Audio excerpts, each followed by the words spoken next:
இப்பெல்லாம் மாப்பிள்ளைங்க பொண்ணு கிடைக்காம தவிக்கிறாங்க. ஒருவேளை என்ன சொன்னாலும் ஒத்துக்கணும். உங்க பொண்ணு மட்டும் கொடுங்கன்னு வர மாப்பிள்ளை சொல்லிட்டா என்னடி சொல்ற? அதுக்கு ஒரு சான்ஸ் இருக்குல்ல? 200% இருக்கு. சரி ரூபினி, நீ இங்கே இரு, நானும் ராகினியும் வெளியே போயிட்டு வரோம். இந்த நேரத்துலயா? ஆமா, மாப்பிள்ளை வீட்டுக்காரங்க வரும்போது பொண்ணு காணோம்னு சொல்லிட்டா? மாப்பிள்ளை வீட்டுக்காரங்க வரவே மாட்டாங்க. என்னக்கா சொல்ற? அதுக்காக தான் நம்ம வெளியவே போறோம். அதுக்குள்ள அம்மா வந்து உன்னை எங்கன்னு கேட்டா? நான் உள்ள மேக்கப் போட்டு ரெடி ஆயிட்டு இருக்கேன்னு சொல்லி சமாளி, அதுக்குள்ள நாங்க வந்துடுறோம். அக்கா அக்கா, எனக்கு என்னமோ இது பெரிய ரிஸ்க்னு தோணுது.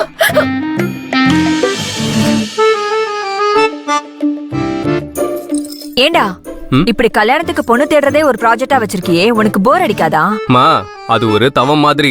அத சாதாரணமா சொல்லாத. உன்னை என் புள்ளன்னு சொல்லிக்கிறதுக்கே எனக்கு வெக்கமா இருக்கு. சொல்லாத.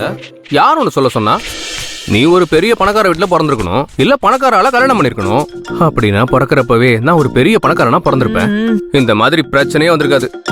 ஏண்டா இப்படி பணம் பணம்னு அலையுற? அப்படியா? சரி, அப்போ ஒரு 2 லட்சம் ரூபா தான் கொடு. அவ்வளவு பணத்துக்கு நான் எங்கடா போவேன்?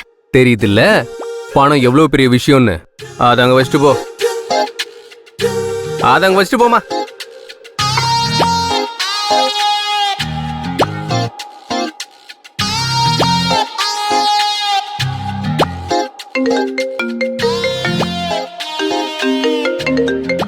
சொல்லு மச்சான்.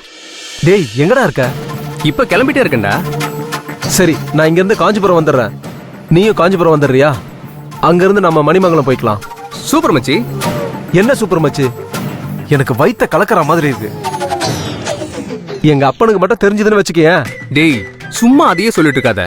எனக்கு இந்த ப்ராஜெக்ட் கன்ஃபார்மா ஒர்க் அவுட் ஆகும்னு தோணுதுடா. எப்படி சொல்ற? பச்சி சொல்லுதுடா. பச்சி சொல்லுதோ சொச்சி சொல்லுதோ தெரியாது. எங்க அப்பனுக்கு மட்டும் தெரிஞ்சது பிச்சு போட்டுருவான், பிச்சு. அது மட்டும் ஞாபகத்துல வச்சுக்கடா. டேய், சும்மா புலம்பாம கிளம்புடா. நான் வந்துடுறேன்.